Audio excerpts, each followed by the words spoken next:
It's a BumbleKast Mini, sponsored by Tempo.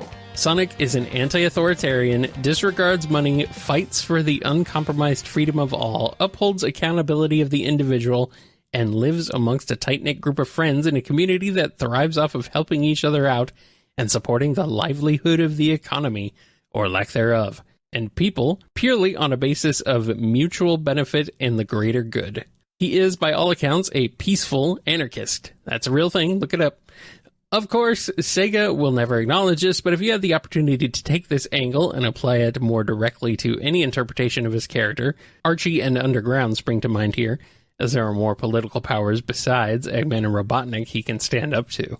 How do you think the narrative and tone would change around a Sonic whose ideals run a little deeper than just, I'm just a guy who loves adventure? I don't know if I would want to do that. So be careful with this one, because I know some people would feel very strongly about this sort of thing. Yeah, and I mean, I don't mean to dodge the question, and I don't mean to imply that Sonic should be like dishwater deep in terms of narrative, but at the same time, it is meant to be a light fantasy, and when you start applying too stringent of any kind of real world philosophies, there's only so much credibility that you can attach to these brightly colored talking animals. And I say this as someone who has devoted their career to taking these guys entirely too seriously. Mm-hmm. I acknowledge that. And you can tell compelling stories with some message to them, but I don't feel like it's super appropriate to get into anything too philosophically deep or challenging. Number one, because there's no way that will be approved on a global brand like this. So what you would end up getting is something that is incredibly chopped up through localization and inevitable mistranslation, or you water it down so much, then what's the point? I think there is something inherently charming with Sonic's, what you see is what you get philosophy. And because you take that base level approach, you can find a greater meaning in it, such as you yourself described with the peaceful anarchist angle. That is not what is presented in the game, but you can read into it because what is there is so fundamental. Superforms are weird. They seem to change by the medium, but one common trope that ran its course more than once was the superpowered alter ego trope, which Archie and Fleetway both prominently used. In both cases, however, the resulting Supersonic became his own person separate from the true blue hero we all know and love, resulting in a kind of Hulk/Moon Knight scenario. As someone with dissociative identity disorder, this trope has always fascinated me, as it has many real-world parallels and is a fantastic way to represent myself and my headmate in media when interacting with others. If all superforms in Sonic were DID splits, a la Hulk/Moon Knight, what would each character's superform be like? Feel free to invent superforms for characters that don't have them if you want to explore each character more. I want to approach this delicately because I personally had never considered that angle on it, and I do not want to seem like I am dismissing your connection. If that is an avenue that you find helpful, then more power to you. I'm glad it works for you in that way. With Sonic and the separate Supersonic, I was never particularly fond of evil Supersonic or crazy Supersonic, or, Fleetway's Supersonic approach. That always weirded me out because I understand the origin of it and it makes sense. But to me, Supersonic was always a heightened state of what Sonic is. Mm-hmm. And that's been inconsistent in the main media anyway, like with Sonic X. He kind of pulled a early Super Saiyan Goku and became more reserved and direct, but that kind of fell by the wayside by season 3. And That certainly ain't how he acts in most of the games. But if we are going the route of super states introduce a kind of secondary personality or mentality, I would still want Super Sonic to run closely parallel to base Sonic. That perhaps the power and the imperviousness brings a maturity. Keep that small measure of restraint where he knows that if he goes too far too fast, he's kind of missed the mark. So just by virtue of wanting to accomplish his goals, he does have to rein himself back a little bit, whereas base Sonic can go a little wilder, because if he goes super fast, he's going a few clicks in that direction. If Super Sonic goes a little crazy, he might leave orbit. So maybe rein it in the back, but still that same core of irreverence and lightheartedness and general altruism. For Shadow,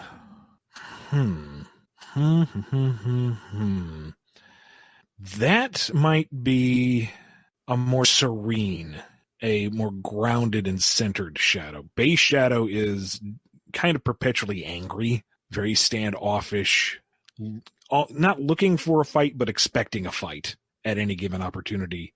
Whereas Super Shadow, in his first incarnation, in his initial reveal, was the realization of Maria's hopes and dreams for the world, to obtain a higher power to protect the Earth and those on it for her sake. And Sonic 06 aside, if we look at Shadow the Hedgehog, that super state was also to confront the greatest of evils. You know, regardless of what path he took, hero, villain, or not, it was a transcendent state to protect all others. So maybe that would be the disassociative aspect of Super Shadow, is someone who kind of transcends his base level distrust and anger to someone who understands that with great power comes great responsibility, to steal that one. Silver, will say, continuing with his positive trend, assuredness. Because Silver's undone by his naivete. He's driven to be a hero, but there's always this kind of lingering doubt of, am I doing the right thing? And, whenever he does have the conviction of, yes, I'm totally doing the right thing, more often than not, no, he really isn't. So I think there's always that kind of lingering doubt, or not pessimism, but concern on his end. Not paranoia either, just the insecurities that come from being young and untested. Mm-hmm. And Super Silver would ascend to a point where he has this control that allows everything to fall into place. He is like moving mountains level of Psychokinetic strong. There is a level of reach and control there that he doesn't normally have, and with it comes a degree of displacement and assuredness, where it's like, okay, I can move these things where they need to be. I can do what I need to do from here, and it's going to be okay. Mm-hmm. I can see from this vantage point what I must accomplish. And, base Silver somewhere in the background going, oh man, I wish I was always this cool. And Burning Blaze? Maybe she has more the opposite personality. Yeah. Like, Blaze is so restrained and always aware of her ability, her power, and her duty, that maybe Burning Blaze is someone who can step back and go, you know what? I am really on fire. Metaphorically, not metaphorically. And I kind of enjoy this. Yep. I'm going to throw a fireball that's the size of the moon. Yeah, that was cool. I can allow myself to enjoy this moment. Yes. I like it. In the Archie comics, Dulcie the Dragon attempts to vindicate Sonic during Endgame, which is backed up by Knuckles, who states that a dragon's word is truth, implying dragons have an inability to lie. Ignoring the very obvious end result that this factoid is seemingly a paradox, I want you to attempt to solve this paradox live on the show and satisfy my dark, corrupted desires. Suppose Sonic is preparing a surprise for Sally and asks Dulcie to relay a message to Tails. Sonic is collecting yellow flowers and wants Tails to pick out a lovely green vase to accompany them. Dulcie takes off dutifully to deliver the message to her pal, but oh no, what's this? Sonic lied to Dulcie. The fiend. In actuality, Sonic is collecting red flowers and plans to have Tails get a blue vase to put them in, meaning Dulcie is now carrying false information to Tails. But dragons can't lie, right? So when Dulcie arrives with the message, what comes out of her mouth? See, the issue here is that Sonic is the one performing the lie. Yes. The information that has been given to Dulcie within her perception is the truth. Yes. She is unaware of any falsehood, therefore she cannot lie. The information that she is conveying through her own knowledge is that of truth. Would she know that Sonic lied? Is she able to detect lies? I don't know. If we're going by the nonsensical, out of nowhere plot point, it's not that they can't perceive lies. It's just that they cannot generate them. Except when Zan did. But you know what? Things make sense? Not in my Sonic. Not on my watch. I refuse. I mean, the real world parallel would be those who espouse dangerous pseudoscience knowledge, not because they are malevolently trying to harm others, but because they have been tricked into thinking that this information is valid and a reliable resource. Mm-hmm. In the best scenario, they are shown that they have been misled and they realize that the information is false, and then they move on to correct that. But they themselves are not inherently lying. They are just conveying the twisted message that they have been given. So the even more twisted message about the mismatched flowers and vase scenario, the monster, that is not Dulcie lying. That is her conveying the truth as she has been led to understand it. Mm-hmm. And she would be very sad and disappointed to find out that Sonic lied to her. Absolutely brokenhearted. I know. Entire worldview shattered. I know. God. That's poor Dulcie. It's terrible. The gemstones seen in Sonic 3D don't exactly look like the Chaos Emeralds we know. Considering the game openly states these gems come from the Flicky dimension, how Sonic seemingly cannot use them to transform into Super Sonic, even with all 7 and more than 50 rings, is it possible that these jewels may not actually be Chaos Emeralds, but a unique set of dimensional stones, like the Soul Emeralds? The Flicky Emeralds, perhaps? No. No more magical MacGuffins. Seriously, though, the Chaos Emeralds themselves were wildly inconsistent through the 90s. So it bugs me as a fine detail, but they're called Chaos Emeralds, and just for simplicity's sake, they are Chaos Emeralds. Sure. And, the director's cut of Sonic 3D Blast retcon them and actually does grant you superpowers, super state abilities. So, sure. So I don't want to cite that directly because that isn't released through Sega. I know it's not entirely official, but it's probably as official as we're gonna get. Yeah, so I don't know. Whatever. What's Sega gonna do? Stop you? It's officially unofficial, but also unofficially official. Mm-hmm. Tinkle becomes a dinosaur for a day. Go. Oh, she's super happy. She's a dinosaur. Look at her go. Woo! The question is, what kind of dinosaur is she? It really does not matter. No, true. If she's a little dromaeosaur, she's going to be running over rooftops and bouncing off stuff and going, "Woo! I'm a dinosaur." If she's a big old sauropod, she's stomping across fields, flattening various forests, going, "Woo! I'm a dinosaur." If we're going to really stretch the term dinosaur and include like pterosaurs or plesiosaurs, she's swooping through the sky or jumping out of the water, going, "Woo! I'm a dinosaur." If she were a T-Rex, she'd be flailing her little arms around going, "Woo, I'm a dinosaur." Yep. Just imagine the scene from Jurassic Park as they're driving away in the Jeep and she's crushing trees going, look at me, I'm a T-Rex! Woo! Oh no, callback. Muldoon just looks over. Spastic girl. Oi, oi, oi, oi.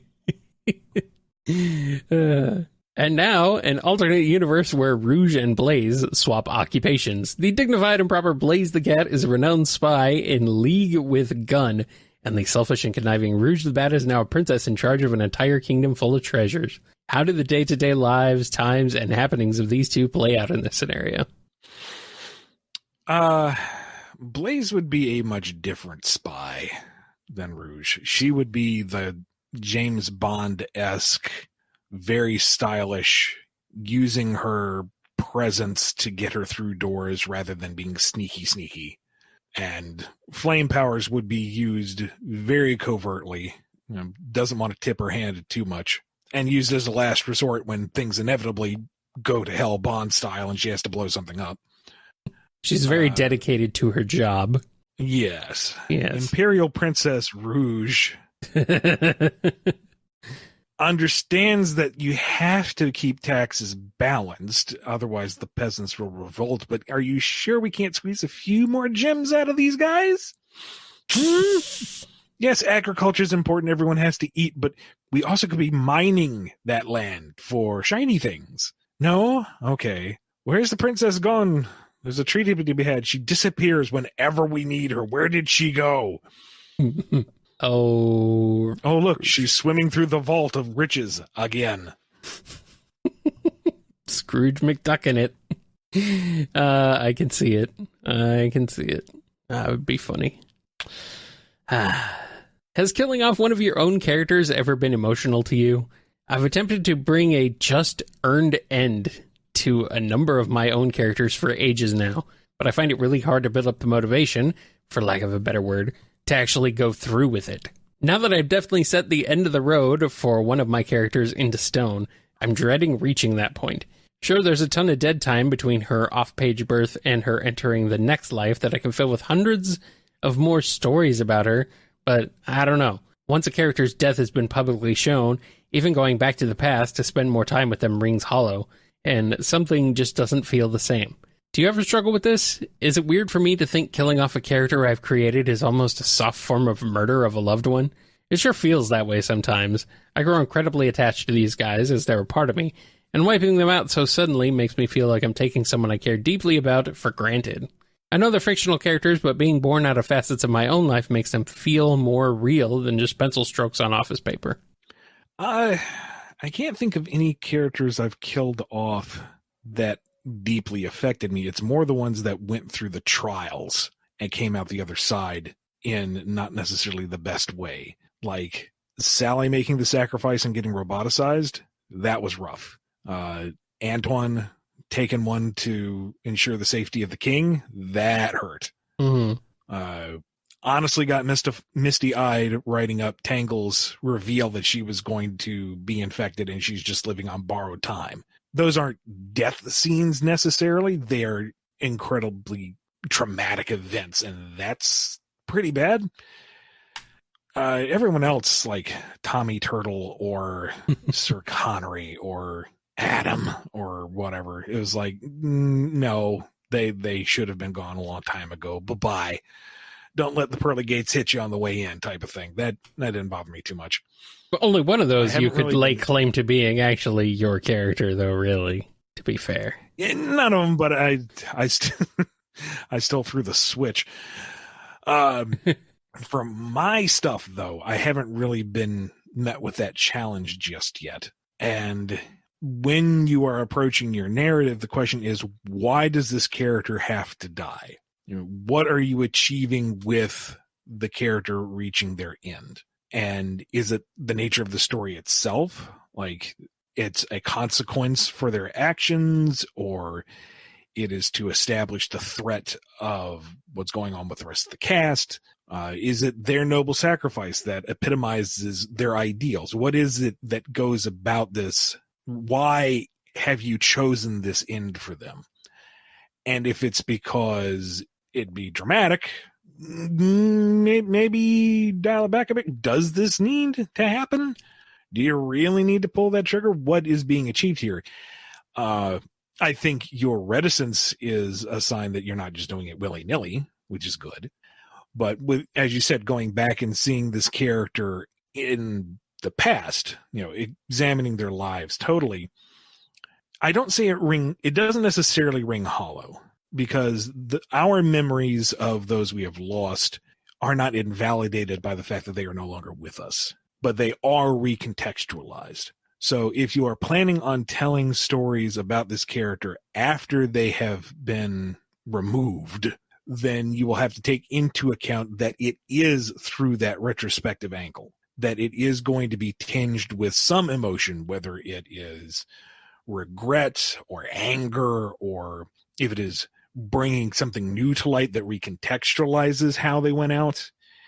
It's not just simply a matter of, these are the stories I didn't get to tell up to this point. This is new information that will contextualize who they were and how they went out.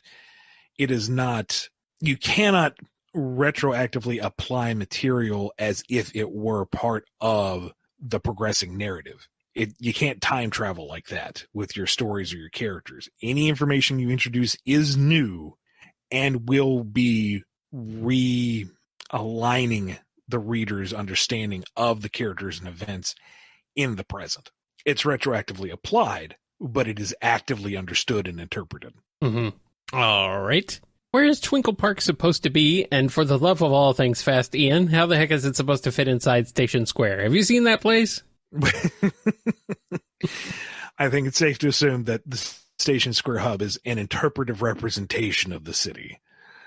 I mean, there's a whole lot of speed highway out there that doesn't really look like it would fit that close to the coast, No. I mean, if you really want to get down to it, the cars all exit from the hotel parking lot, go around a cul-de-sac, and go park again. There is no exit ramp. So there's a degree of illusion that we must accept. Yes, the Dreamcast could only handle so much. Yeah. Who would you say has come the closest to killing Sonic across any media, and why? Methless, he actually did it. Yeah. He just came in there and shanked the dude. Boop, done. You could time travel, buddy. Why didn't you do that at any point? No? Okay, never mind. Well. Runner-up would be Infinite, because we see it. He bodies Sonic. Yeah. He's cheating with the Phantom Ruby, but who cares? The end result is Sonic was a smear on the pavement. And if Eggman had said, finish him off, that would have been it. So those two quite easily have the top. And then third would be Eggman, because had Sonic not had that fake emerald in hand, he would have been dust. He got shot out of the arc and exploded. If he had not pulled the plot hacks and used a fake emerald to do a technique that he just heard about like 2 days ago, he'd be dead. Well, that's just how cool Sonic is. He can just do things because the power of plot compels him. How do you imagine a Sonic and Spyro crossover going? I honestly do not have time to dive into Spyro, because I know there's a lot of Spyro. Yeah. There are different Spyro. But Kyle, correct me if I'm wrong, if you know, but Spyro just seems to be a good boy who tries to do good by everyone around him. He's a helpful fellow. Pretty much. He's a Dargon. He's a Dargon. He's a little snarky. He's a bit of a hothead, a little bit, but not too bad. He's a virtuous individual. Generally, yes. I mean, like, he was the only dragon not turned to a statue in the first game, I believe. So he kind of had to help because he was the last one. But he did. So I imagine, there might be a little bit of initial friction, two big attitudes in the same room at the same time. Might be a little snarky snark back and forth. I'm just laughing because I forgot. And I was reminded by the chat that the reason why Spyro was the only one spared from being turned into a statue is because he was too short and got missed by the spell.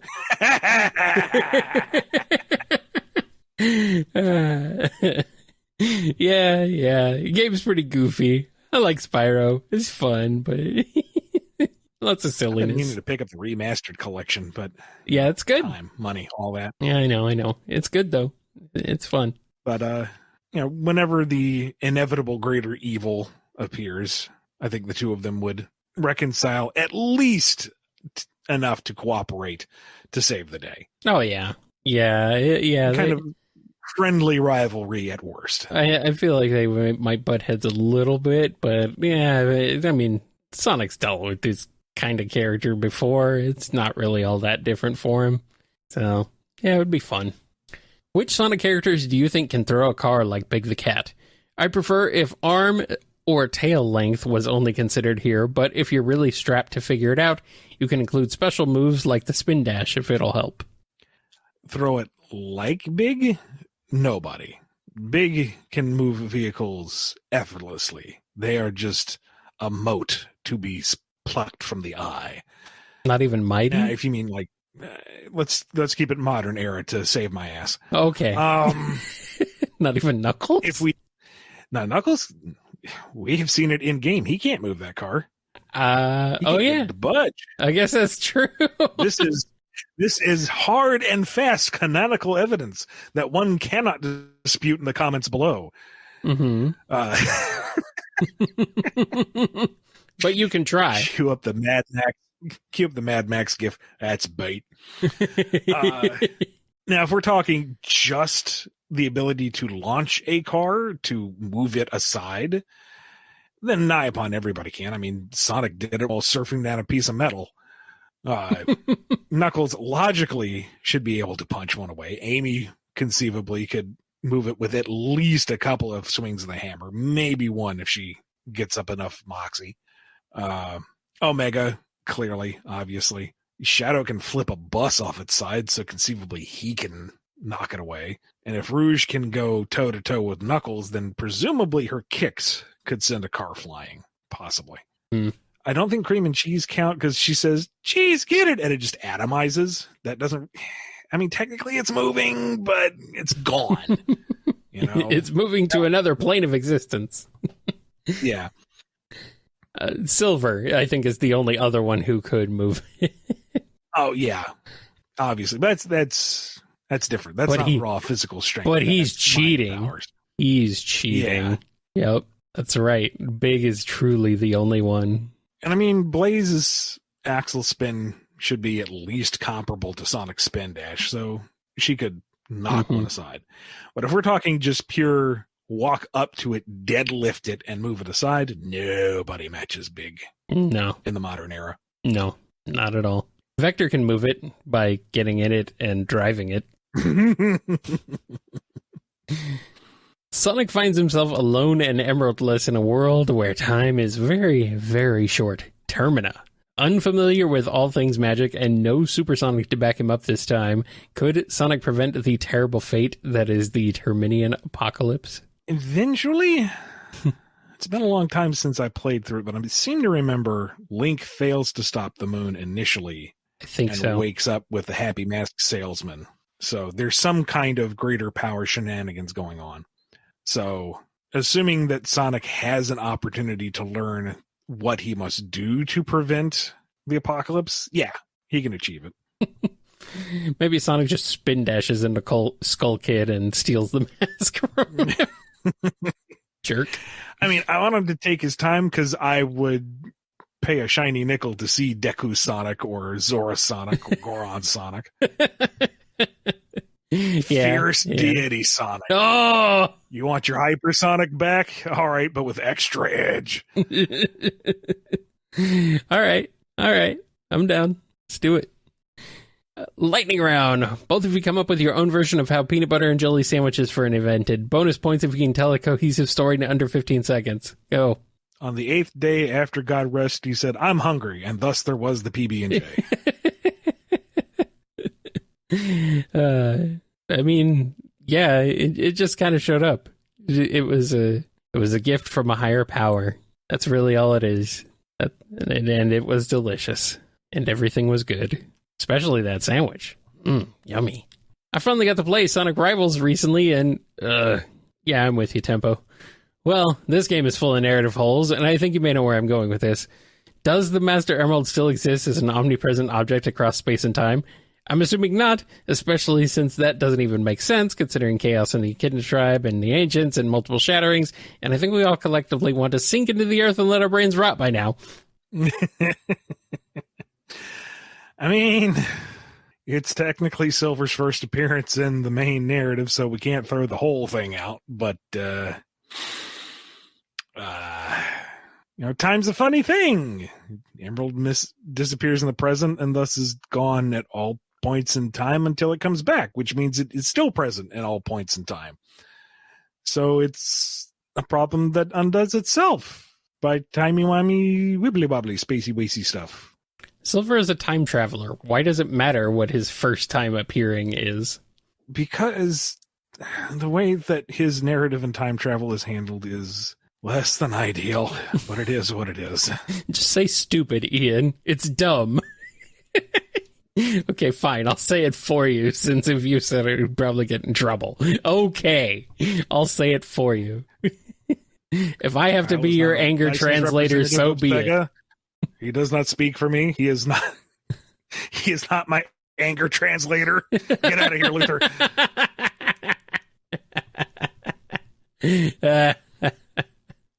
Oh, we still got one more question, though. And lastly, Ian, oh great Sonic Oracle, tell me, wise sage, when will our avid blue hero finally have the chance to go on another snooze cruise? If Sonic ain't running, he's snoozing.